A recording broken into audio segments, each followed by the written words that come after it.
একটু গভীরভাবে চিন্তা করলে বুঝবেন, আমরা এই পৃথিবীতে 180 কোটি বা তার কম বেশি মুসলিমের বাস, কিন্তু আমরা মুসলিমরা নির্যাতিত বা আমাদের এরকম মুসলিম বিশ্বের যে দেশগুলো আছে সেখানে যুদ্ধ বিগ্রহ, মানুষ হত্যা করা হচ্ছে, নারী ধর্ষণ, এগুলো কেন হচ্ছে? আমার যেটা মনে হয়েছে, আমরা মুসলিমরা একত্রিত নই। আমরা যদি মুসলিমরা একত্রিত থাকতাম এবং আল্লাহ তাআলার প্রতি পূর্ণ ঈমানে তার সকল আদেশ নিষেধ মেনে চলতাম এবং রাসূলের আদর্শ নিয়ে জীবনযাপন করতাম, তাহলে হয়তো আমাদের আল্লাহ তাআলা আমাদের উপর খুশি হয়ে আমাদের উপর রহমত দান করতেন, আমাদের ইমানি শক্তি বৃদ্ধি করে দিতেন। আর আমাদের ইমানি শক্তি যখন বৃদ্ধি পাবে, তখন আমরা বিভিন্ন ধরনের খারাপ কাজ, অন্যায়, অপরাধ, সেটা ধর্ষণ হোক, দুর্নীতি, চুরি, ডাকাতি, রাহাজানি, অর্থ পাচার, মেধা পাচার, এরকম যাবতীয় সকল ধরনের যে অন্যায়গুলো আছে না, আমরা সে থেকে বেঁচে থাকতে পারতাম।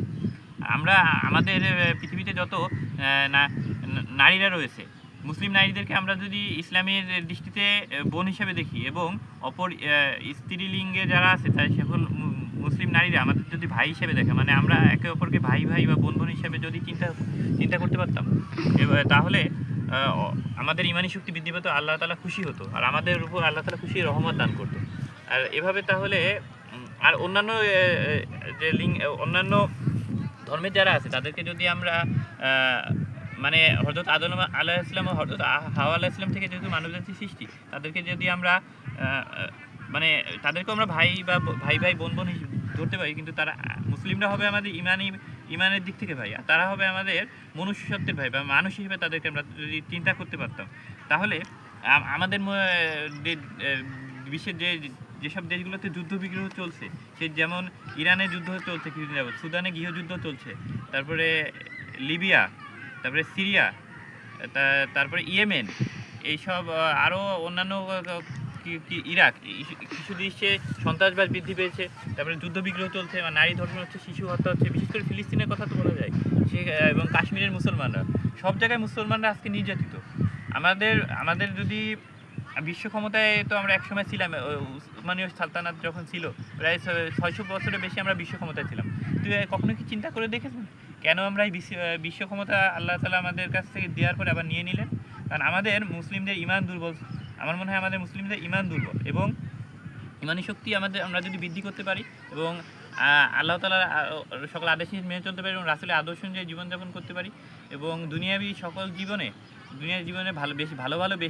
বেশি করে ভালো ভালো কাজ করতে পারি, তাহলে আমাদের ঈমান বৃদ্ধি পাবে এবং আমরা ভালো আমল করতে পারবো।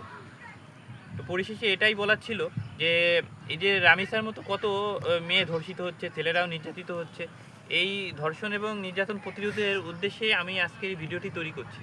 যদি আপনাদের বিন্দুমাত্র মনে হয় যে আমার কথার দ্বারা কোনো একজন হোক, 10 জন হোক, 1000 জন হোক, লাখ জন হোক, আমি তো বলতে পারি না কত মানুষের উপকার হতে পারে, আল্লাহ তাআলা চাইলে অনেক মানুষের উপকার হতে পারে। আপনারা এই ভিডিওটি বেশি করে লাইক, শেয়ার ও সাবস্ক্রাইব করবেন, ভিডিওটি শেয়ার করে দিবেন এবং চ্যানেলে সাবস্ক্রাইব করবেন, যাতে আমার এই কথাগুলো অনেক মানুষের কাছে যায় এবং পৌঁছায়, তারা এই ভিডিও দেখে ভালো কিছু শিখতে পারে এবং জানতে পারে। মানে শেখার তো কোনো বয়স নেই, সব বয়সের মানুষই শিখতে পারে, সব বয়সের মানুষই ভালো জ্ঞান অর্জন করতে পারে। আমাদের চরিত্র এমন হওয়া উচিত যে আল্লাহ রসুলের একটা হাদিস বলি, একটা ঘটনা, একদিন মসজিদে নববীতে এক সাহাবী এসেছে, এক ইহুদি ব্যক্তি এসে ঘোড়া ঢুকিয়ে দিয়েছে এবং ওখানে বসে প্রস্রাব করা শুরু করেছে। তা আল্লাহ রসুলের সাথে যে সাহাবীরা ছিল, ওমর রাদিয়াল্লাহু তাআলা সহ অন্যান্য সাহাবীরা, তারা তাকে মারতে উদ্যত হলো। রাসূলুল্লাহ সাল্লাল্লাহু আলাইহি ওয়াসাল্লাম তাকে বললো যে তোমরা থামো, তাকে তার কাজটা সারতে দাও। তারপরে সে যখন সম্পূর্ণ প্রস্রাব করে নিল, তখন আল্লাহ রাসূল তাকে যে সুন্দরভাবে বুঝিয়ে বললো যে তুমি এই জায়গাটায় যে প্রস্রাব করেছো জানো এটা কি? উনি বললো না আমি তো জানি না। আল্লাহ রসুল তাকে বললো যে এটা হচ্ছে আমাদের ইবাদতগাহ, এখানে আমরা আল্লাহকে ডাকি, আল্লাহর ইবাদত বন্দেগী, আল্লাহকে স্মরণ করি, এই কাজটা তো তোমার করা উচিত হয়নি। তখন রাসূল তাকে অনেক সুন্দরভাবে আরও ভালোভাবে বুঝিয়ে বললেন। এই রাসূলের ব্যবহার দেখে ওই ইহুদি লোকটা বা বেদুইন যাই হোক, এই লোকটা বিধর্মী থেকেই আমাদের ইসলাম ধর্মে চলে আসলো। এটা হচ্ছে আমাদের ইসলামের সৌন্দর্য। তো আমাদের দেখুন তো বর্তমান সমাজে আমরা ছোটো বিষয়ে মানুষের সাথে খারাপ ব্যবহার করি, মানুষকে নির্যাতন করতেছি, হত্যা করতেছি, ছোটো নারী শিশুদের ধর্ষণ করতেছি, কিন্তু এই রামিসার মতো অনেক শিশুরা এরকম ধর্ষিত হচ্ছে। আমাদের চিন্তাভাবনা যদি এরকম রাসূলুল্লাহ সাল্লাল্লাহু আলাইহি ওয়াসাল্লামের মতো হতো, তাহলে তো আমরা এই পাপগুলো আমাদের মধ্যে হতো না। সর্বোপরি যেটাই বলা ছিল, বারবারই একটা কথা বলছি যে আমাদের আল্লাহ তাআলার সকল আদেশ নিষেধ মেনে চলতে হবে, আল্লাহ তাআলার উপর পূর্ণ ঈমান আনতে হবে এবং সকল আদেশ নিষেধ মেনে চলে আসলে আদর্শ নিয়ে জীবনযাপন করতে হবে। তাহলে আল্লাহ তাআলা রাজি খুশি হয়ে আমাদেরকে চাইলে সুদূর ভবিষ্যতে আবার আমরা বিশ্ব ক্ষমতায় যেতে পারি।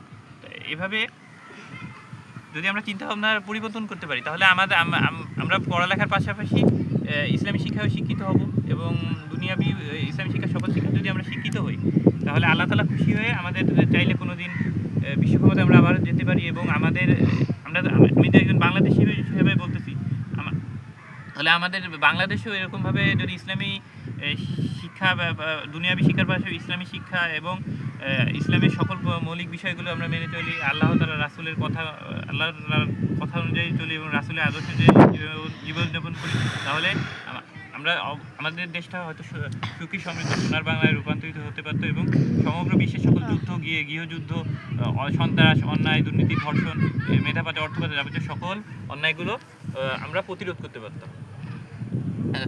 অনেক বেশি কথা হয়তো বলে ফেললাম, একই কথা হয়তো বা দুইবার রিপিট হয়েছে, কিন্তু আমি নতুন ইউটিউব চ্যানেল শুরু করছি, তো অনেক সময় আমি স্ক্রিপ্ট দেখে বা মুখস্থ করে বলি না, যেটা আমার হৃদয়ের আমি ধারণ করি, আমি সেই কথাই বলার চেষ্টা করি। এর জন্য আপনারা ভিডিওটি দীর্ঘ হলেও না টেনে সম্পূর্ণ দেখার চেষ্টা করবেন।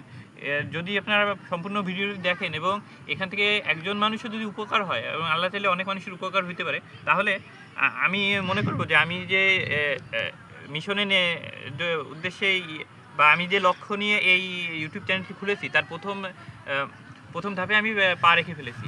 সফলতার প্রথম ধাপে বা আমি পা রাখতে পেরেছি। আপনারা যদি এভাবে আমার পাশে থাকেন, আমি আরও নতুন নতুন ভিডিও আপনাদের সামনে নিয়ে আসবো, শিক্ষামূলক বিভিন্ন ধরনের ভিডিও নিয়ে আসবো, যার মাধ্যমে আমি নিজে আমার সমাজ, ব্যক্তি নিজে, তার পরিবার, সমাজ, দেশ, জাতি, রাষ্ট্র, সমগ্র বিশ্ববাসীর উপকার কল্যাণে আমরা মুসলিমরা এভাবে অবদান রাখতে পারবো এবং আমাদের চরিত্র দেখে আমাদের বিধর্মী ভাইরা হয়তো আবার ইসলাম ধর্মে ফিরে আসতে, আমাদের মুসলিমদের সংখ্যা বৃদ্ধি পেতে পারে এবং আমরা দুনিয়ায়ও সফলকাম হতে পারবো এবং আখিরাতেও জান্নাত লাভ করতে পারবো। এবং সব কিছুর সাথে আমাদের একটা কথা বলতে ভুলে গেছিলাম, আমাদের সততা, দেশপ্রেম, দায়িত্ববোধ, তারপরে মনুষ্যত্ব, এরকম অন্যান্য সকল নীতি নৈতিকতা অর্থাৎ আখলাকে হামিদার ভালো গুণগুলো গ্রহণ করতে হবে এবং আখলাকে জামিমার খারাপ কাজগুলো বর্জন করে যেতে হবে। তাহলেই আমরা সবাই ভালো থাকবো, আল্লাহর রহমত আমাদের মধ্যে উপর বর্ষিত হবে এবং আমরা সকলে দুনিয়ায় সফল কাম, আখিরাতে জান্নাত লাভ করতে পারবো। এই কথাগুলো বলে আমি আমার ভিডিও শেষ করছি। আসসালামু আলাইকুম সবাইকে। আপনারা আমার ভিডিওটি যদি পছন্দ হয় বেশি বেশি মানুষের কাছে শেয়ার করে দিবেন এবং লাইক, সাবস্ক্রাইব করবেন।